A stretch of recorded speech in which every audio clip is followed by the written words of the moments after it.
You're going to need a business mindset when it comes to managing your own investment property. Otherwise, you may find yourself in a sticky situation with your property and your tenants. In today's video, we're going to be taking a look at 10 common mistakes that new landlords make, and hopefully when it comes to your investment property, you'll be better prepared and thus not make these mistakes yourself. Let's go ahead and dive into the list. First is not running the proper checks on a potential tenant. Guys, as anxious as you may be to get a tenant in and start collecting rent, it's not worth rushing ahead without checking your tenant's credentials first. Use a rental application form that'll provide you with adequate information. I'm gonna go ahead and link where you can get one in the description below. Just pay the money necessary to obtain a credit report as well, so that you can double check to see if they have a history of late payments or are behind on certain balances, whether they have delinquent accounts, collection accounts, etc. Also take the time to verify their references. This includes employers as well as former landlords. Ask the question,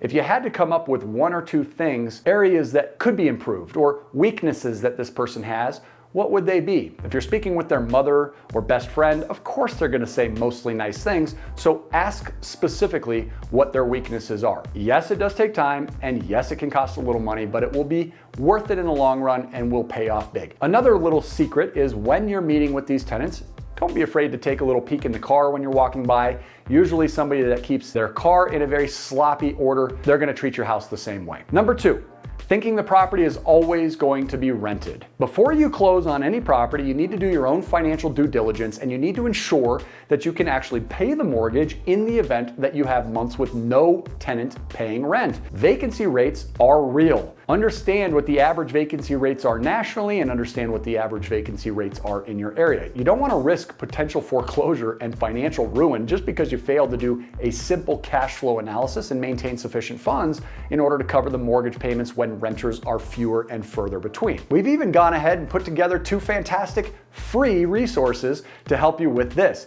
I'm gonna link both of those in the description below. The Cash Flow Cruncher will help you manage and calculate your net cash flow. Secondly, we're giving you your own investment analysis worksheet, which has been generously provided by Castle & Cook Mortgage and Joe Massey, a guest here on the show. This will help you calculate whether a property is a good investment or not from a cash flow standpoint. The third mistake is underestimating the cost of repairs or ongoing property maintenance. In order to keep tenants interested in and thus paying for your property, you're gonna need to maintain it. You can't slumlord and manage to keep fair market rents. So make sure you're charging enough in rent to at least help cover a portion of the ongoing maintenance costs. Things like painting and carpet cleanings between tenants are critical. Also, plan on having to pull money either from a business or your own pocket in the event that you don't have enough cash needed to make major one-time repairs like $14,000 surprise concrete bills that I recently faced and talked about in a previous video. The fourth mistake is viewing it as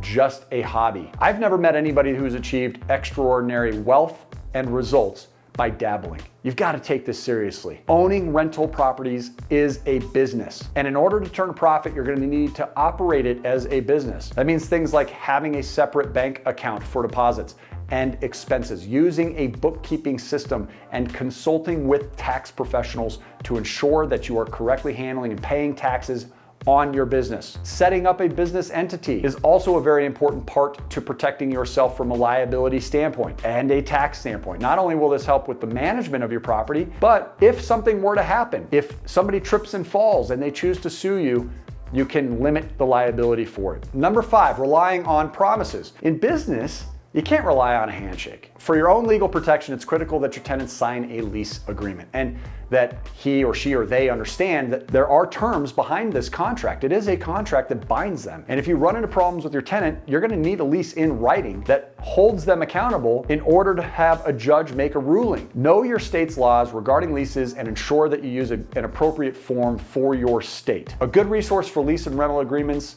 is findlaw.com. We'll link that in the description below as well. The sixth mistake is neglecting tenants. Your home that you're renting out is your responsibility. Just because somebody's living there doesn't mean you can just turn a blind eye. If you do not regularly check in with your tenants, and more specifically, the condition of the property, you're gonna have no one to blame but yourself if something goes wrong, if proper care is not being taken of the home. Take my recent experience with one of my properties as an example of the bad that can happen from even just letting 6 months go by without checking in. Just be sure that you're not violating any of your state laws regarding tenant privacy before stopping by the property unannounced. You can't just pop by anytime you want. You may inadvertently give them the right to sue you or be released from the terms of your lease agreement if you do that. So always make sure you're following state laws in terms of advanced notice. The seventh mistake is not meeting state and local housing codes. As a landlord, you are required to make sure your property meets health and safety standards. Your tenants may have grounds to break the terms of your lease if your home isn't up to codes. Even worse than that,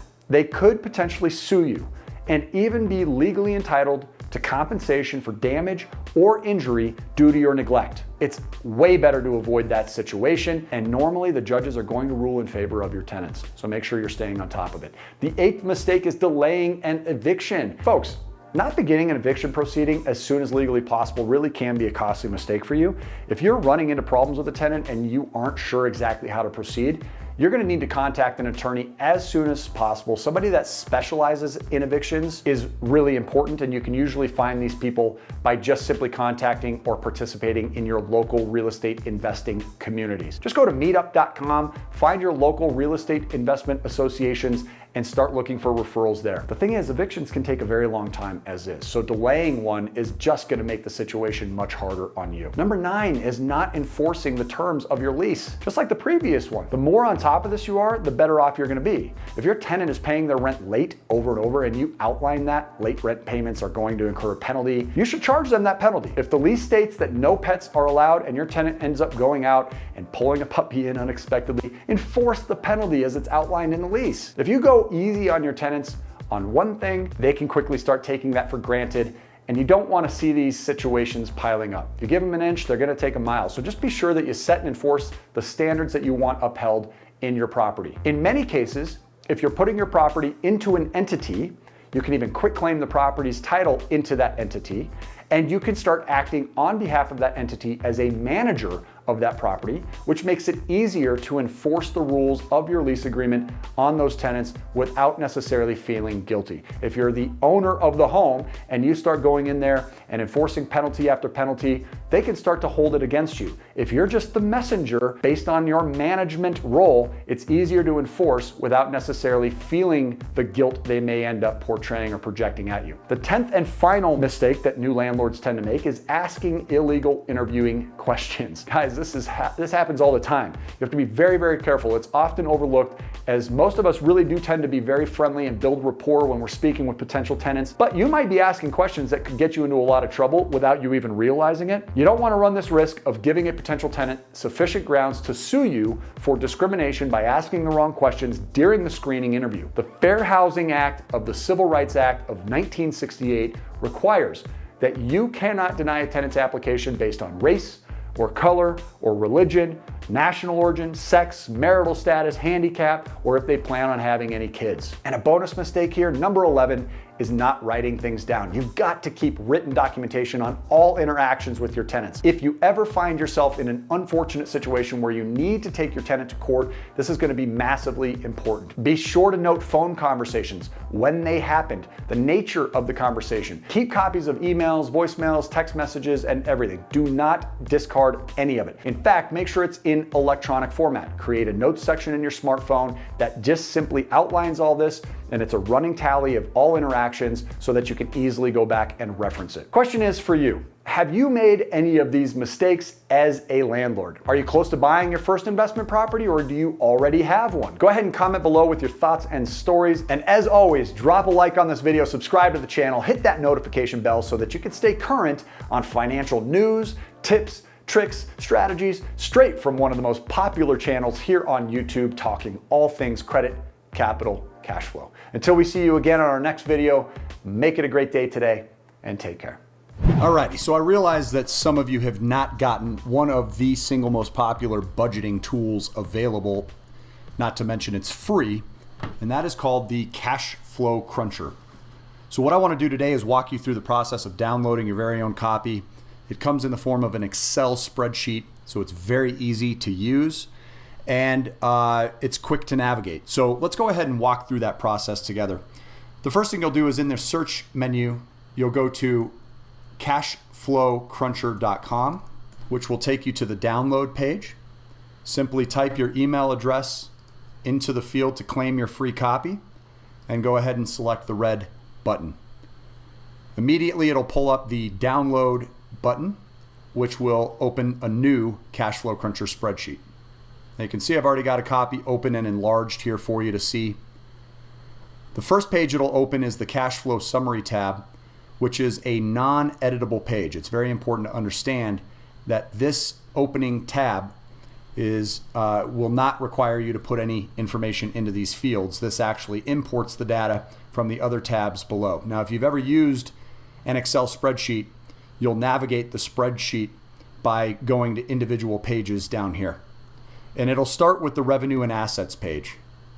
On this page, you'll want to itemize each individual income that you bring into the household or the business. Now, it's always been my recommendation that you create an individual cash flow cruncher for your businesses, an individual cash flow cruncher for your real estate, and an individual cash flow cruncher for your household.